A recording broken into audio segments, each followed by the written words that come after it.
এবার যুদ্ধের প্রস্তুতি নিচ্ছে যুক্তরাষ্ট্র, পাঠানো হচ্ছে হাজার হাজার সেনা। আরো বিস্তারিত জানিয়ে দিব। এদিকে ইরানের প্রতি সমর্থন পুনর্ব্যক্ত করলো মস্কো।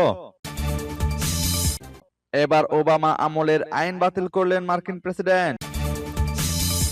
এদিকে পশ্চিম তীরে বসতি স্থাপনাকারীদের হামলায় অন্তত 54 জন ফিলিস্তিনি আহত।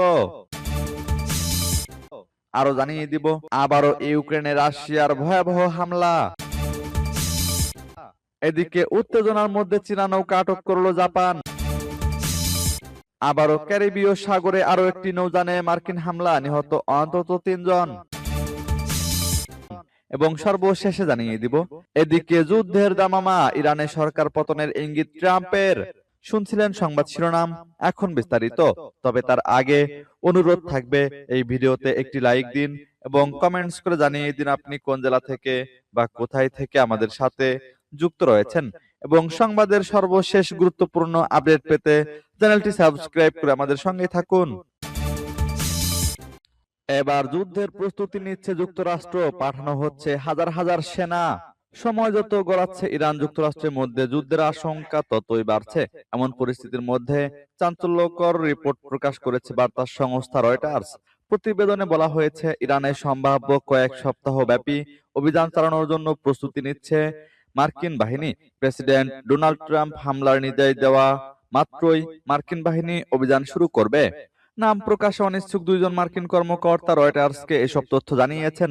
পরিকল্পনার সংবেদনশীলতার কারণে ওই 2 কর্মকর্তা নাম প্রকাশ করেনি। এছাড়া এতে যুক্তরাষ্ট্র ইরানের মধ্যে চলমান কূটনীতির জন্য ঝুঁকি তৈরি হতে পারে। তেহরানের পারমাণবিক কর্মসূচি নিয়ে কূটনীতি পুনরুজ্জীবিত করতে গত সপ্তাহে ওমানে মার্কিন ও ইরানি কূটনীতিকরা আলোচনা করেছেন। তবে এর আগে ইরানে বারবার হামলা চালানোর হুমকি দিয়ে আসছিলেন ট্রাম্প। মার্কিন কর্মকর্তারা শুক্রবার বলেছেন, পেন্টাগন মধ্যপ্রাচ্যে আরো বিমানবাহী রণতরী এছাড়াও হাজার হাজার সেনা পাঠাচ্ছে। এছাড়া যুদ্ধ বিমান, গাইডেড মিসাইল, ডেস্ট্রয়ার এবং অন্যান্য যুদ্ধাস্ত্র পাঠানো হচ্ছে। এর আগে নর্থ ক্যারোলিনায় একটি ঘাঁটিতে মার্কিন সেনাদের ট্রাম্প বলেন, ইরানের সঙ্গে একটি চুক্তি করা অনেক কঠিন হয়ে পড়েছে। তিনি বলেছেন, মাঝে মধ্যে তোমাকে ভয় পেতেই হবে, এটাই একমাত্র জিনিস যা আসলে পরিস্থিতির সমাধান করবে। এদিকে ইরানের প্রতি সমর্থন পুনর্ব্যক্ত করল মস্কো। ইসলামী বিপ্লবের 47তম বার্ষিকীতে অভিনন্দন জানিয়ে ইরানের প্রেসিডেন্ট মাসুদ পেজেশকিয়ানকে শুভেচ্ছা বার্তা পাঠিয়েছেন রাশিয়ার প্রেসিডেন্ট ভ্লাদিমির পুতিন। শুভেচ্ছা বার্তায় তিনি দ্বিপাক্ষিক সম্পর্ক এগিয়ে নেওয়ার পাশাপাশি তেহরানের সার্বভৌমত্ব রক্ষায় মস্কোর সমর্থন পুনর্ব্যক্ত করেছেন। মস্কোর ইরানি দূতাবাসের টেলিগ্রাম চ্যানেল অনুসারে পেজেশকিয়ানকে পাঠানো বার্তায় বলা হয়েছে, তেহরানের সঙ্গে মস্কোর সম্পর্ক বন্ধুত্বপূর্ণ এবং প্রতিবেশী সুলভ। রাশিয়া বর্তমান সংকটময় আন্তর্জাতিক পরিস্থিতিতে ইরানের সার্বভৌমত্ব এবং বৈধ স্বার্থ রক্ষার পাশাপাশি দেশের নিরাপত্তা নিশ্চিত করার প্রচেষ্টাকে সমর্থন করে। এছাড়াও কৌশলগত সহযোগিতা ধারাবাহিকভাবে জোরদারের পাশাপাশি ইরানের সুখ ও সমৃদ্ধি কামনা করা হয়েছে, সূত্র তাসনিম নিউজ এজেন্সির। এবার ওবামা আমলের আইন বাতিল করলেন ট্রাম্প। যুক্তরাষ্ট্রের সাবেক প্রেসিডেন্ট বারাক ওবামার আমলের একটি সিদ্ধান্ত বাতিল করে দিলেন প্রেসিডেন্ট ডোনাল্ড ট্রাম্প।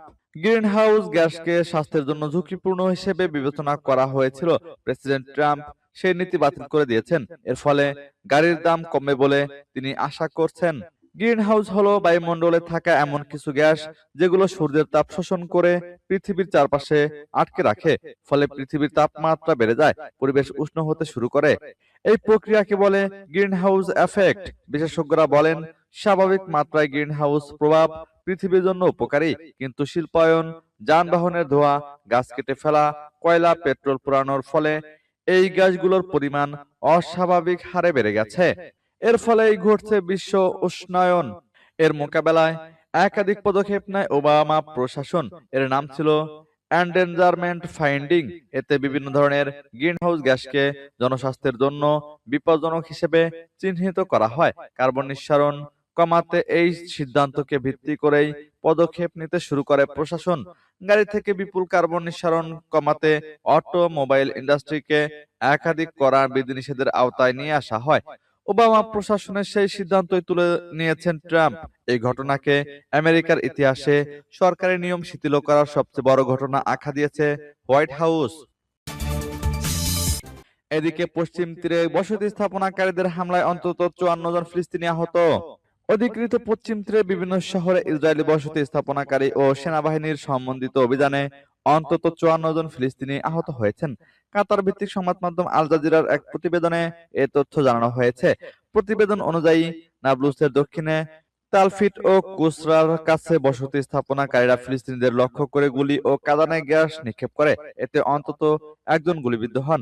এছাড়া অধিকৃত পূর্ব জেরুজালেমের উত্তর পূর্বে মেখমাস শহরের কাছে খিল্লেত আস সদরা এলাকাতেও হামলার ঘটনা ঘটে। রামাল্লার নিকটবর্তী তুরমুজ আয়া এলাকায় বসতি স্থাপনাকারীরা প্রায় 300টি জলপাই গাছ কেটে ফেলে এবং কৃষি জমি বুলডোজার দিয়ে গুড়িয়ে দেয়। একই সময়ে সেনাবাহিনী বিভিন্ন গ্রামে অভিযান চালিয়ে বেশ কয়েকজনকে গ্রেপ্তার করে। দেওর গাছানে ও বেইত রিমা ছাড়াও জেনিনের কাছে জাবা সিরিস ও মেইথালুন এলাকায় অভিযান পরিচালিত হয়। এদিকে ফিলিস্তিনি সংগঠন হামাস এসব হামলাকে নৃশংস আখ্যা দিয়ে নিন্দা জানিয়েছে। এক বিবৃতিতে সংগঠনটি অভিযোগ করে, ইসরায়েলের প্রধানমন্ত্রী বেনিয়ামিন নেতানিয়াহু সরকার ফিলিস্তিনিদের বিরুদ্ধে জাতিগত নির্মূল নীতি বাস্তবায়ন করছে এবং সশস্ত্র বসতি স্থাপনাকারীদের সেনাবাহিনীর সুরক্ষায় হামলার সুযোগ দিচ্ছে। এদিকে ইউক্রেনে রাশিয়ার ভয়াবহ ড্রোন হামলা।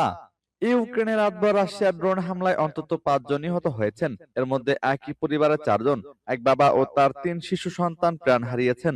গুরুতর আহত হয়েছেন এক গর্ভবতী মা। তার অবস্থাও আশঙ্কাজনক। দেশটির প্রেসিডেন্ট ভলোদিমির জেলেনস্কি জানিয়েছেন, যুদ্ধ থামাতে যুক্তরাষ্ট্রের নেতৃত্বে কূটনৈতিক চেষ্টা চললেও পরিস্থিতির তেমন উন্নত হয়নি। তিনি জানান, মঙ্গলবার গভীর রাতে ইউক্রেনের উত্তর পূর্বাঞ্চলীয় খার্কিভ অঞ্চলের বহুদুখিভ শহরে একটি বেসামরিক বাড়িতে রুশ ড্রোন আঘাত হানে। এতে একই পরিবারের 4 জন নিহত হন এবং গর্ভবতী মা গুরুতর আহত হন। তিনি একমাত্র জীবিত উদ্ধার হন। খার্কিভের আঞ্চলিক প্রসিকিউটর কার্যালয় জানায়, হামলায় বাড়িটি সম্পূর্ণ ধ্বংস হয়ে যায় এবং পরিবারের সদস্যরা ধ্বংসস্তূপের নিচে চাপা পড়েন। নিহতদের মধ্যে 34 বয়সী বাবা, 2 বছর বয়সী যমজ ছেলে এবং তাদের 1 বছর বয়সী বোন রয়েছে।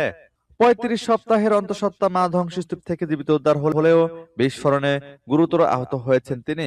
এই ঘটনায় রুশ সীমান্ত থেকে প্রায় 22 কিলোমিটার দূরের বহুদুখিভ শহরের মেয়র ভলোদিমির বিয়োলি ফেসবুকে 3 দিনের শোক ঘোষণা করেছেন। এদিকে উত্তেজনার মধ্যে চীনা নৌকা আটক করল জাপান। জাপান সরকার জানিয়েছে, দেশটির দক্ষিণ পশ্চিমাঞ্চলের নাগাসাকি প্রিফেকচার উপকূলবর্তী বিশেষ অর্থনৈতিক অঞ্চলে অবৈধভাবে মাছ ধরার অভিযোগে একটি চীনা ট্রলার জব্দ করা হয়েছে। জাপানের মৎস্য সংস্থার পরিদর্শকরা নৌকাটিকে থামার নির্দেশ দিলে সেটি পালানোর চেষ্টা করে। পরে ধাওয়া করে নৌকাটি আটক করা হয় এবং 47 বছর বয়সী চীনা ক্যাপ্টেনকে গ্রেপ্তার করা হয়। জাপানের মৎস্য সংস্থা জানায়, নৌকাটিতে মোট 11 জন আরোহী ছিলেন। স্থানীয় গণমাধ্যমের ভাষ্য অনুযায়ী এটি ছিল উচ্চ ধারণ ক্ষমতা সম্পন্ন টাইগার নেট ফিশিং বোট। সংস্থাটি আরো জানায়, 2022 সালের পর এই প্রথম কোন চীনা মাছ ধরার নৌকা জব্দ করা হলো। ঘটনার পর জাপানের চিফ ক্যাবিনেট সেক্রেটারি মিনেরু কিহারা এক বিবৃতিতে বলেন, বিদেশি নৌযানের অবৈধ মাছ ধরার কার্যক্রম প্রতিরোধে আইন প্রয়োগ কার্যক্রম আরো জোরদার করা হবে এবং এ বিষয়ে কঠোর অবস্থান বজায় থাকবে। তবে এই ঘটনায় এখনো আনুষ্ঠানিকভাবে কোনো প্রতিক্রিয়া জানায়নি চীন। আবারও ক্যারিবীয় সাগরে আরো একটি নৌযানে মার্কিন হামলা, নিহত অন্তত 3 জন। ক্যারিবীয় সাগরে আরো একটি নৌযানে হামলা চালিয়েছে যুক্তরাষ্ট্রের সামরিক বাহিনী। হামলায় 3 জন নিহত হওয়ার খবর পাওয়া গেছে। মাদকের বিরুদ্ধে অভিযানের নামে ওই অঞ্চলে বিভিন্ন নৌযানে মার্কিন বাহিনীর একের পর এক প্রাণঘাতী বিমান হামলার ঘটনা চলছেই। গত বছরের সেপ্টেম্বরের পর থেকে এসব হামলায় অন্তত 130 জন নিহত হয়েছেন। লাতিন আমেরিকা ও ক্যারিবীয় অঞ্চলে সামরিক অভিযান পরিচালনাকারী ইউএস সাউদার্ন কমান্ডো জানায়, শুক্রবার মার্কিন বাহিনী একটি প্রাণঘাতী আর গতিশীল অভিযান পরিচালনা করেছে। এতে 3 জন নিহত হয়েছেন। আন্তর্জাতিক আইন ও মানবাধিকার বিশেষজ্ঞরা বারবার বলে আসছেন, আক্রান্তদের বিরুদ্ধে মাদক পাচারের অভিযোগ থাকলেও এসব হামলার ঘটনা বিচার বহির্ভূত মৃত্যুদণ্ডের সমান। বিভিন্ন পর্যবেক্ষক প্রতিষ্ঠান ও সংবাদ মাধ্যমের সংগ্রহ করা তথ্য অনুযায়ী প্রশান্ত মহাসাগরের পূর্বাঞ্চল ও ক্যারিবীয় সাগরে যুক্তরাষ্ট্রের সামরিক বাহিনী এ পর্যন্ত 39টি নৌযানে অন্তত 37টি হামলা চালিয়েছে। সর্বশেষ গত সপ্তাহের শুরুর দিকে এমন একটি হামলায় 2 জন নিহত হন। এদিকে যুদ্ধের দামামা, ইরানের সরকার পতনের ইঙ্গিত ট্রাম্পের। ইরানের সরকার পরিবর্তন নিয়ে নতুন করে বার্তা দিলেন মার্কিন প্রেসিডেন্ট। তিনি বলেছেন, ইরানের সরকার পতন হবে সবচেয়ে ভালো ঘটনা। শুক্রবার বার্তা সংস্থা রয়টার্সের এক প্রতিবেদনে এই তথ্য জানানো হয়েছে। মার্কিন প্রেসিডেন্ট বলেছেন, 47 বছরের নিষ্ফল আলোচনার পর ক্রমবর্ধমান উত্তেজনার মধ্যে ইরানের শাসন ব্যবস্থা পরিবর্তন আদর্শ ঘটনা হবে। সাংবাদিকদের ট্রাম্প বলেন, ইরানের শাসন ব্যবস্থার পরিবর্তনই হবে সবচেয়ে ভালো জিনিস যা ঘটতে পারে। 47 বছর ধরে তারা শুধু আলোচনা করছে, কথা বলে যাচ্ছে, কথা বলছে। তাদের আলোচনার মধ্যেই আমরা অনেককে হারিয়েছি। কারো পা উড়ে গেছে, হাত উড়ে গেছে, মুখ উড়ে গেছে, বলেন ট্রাম্প। এছাড়া তিনি বলেছেন, তারা সঠিক চুক্তি করলে আমরা হামলা করব না, কিন্তু ঐতিহাসিকভাবে তারা তা করেনি। তারা কথা বলতে চায়, কিন্তু এখন পর্যন্ত অনেক কথা বলে তারা কোনো পদক্ষেপ নেয়নি। তবে যদি একবার চুক্তিটি করতে পারি, তাহলে এটা সবার জন্যই ভালো হবে।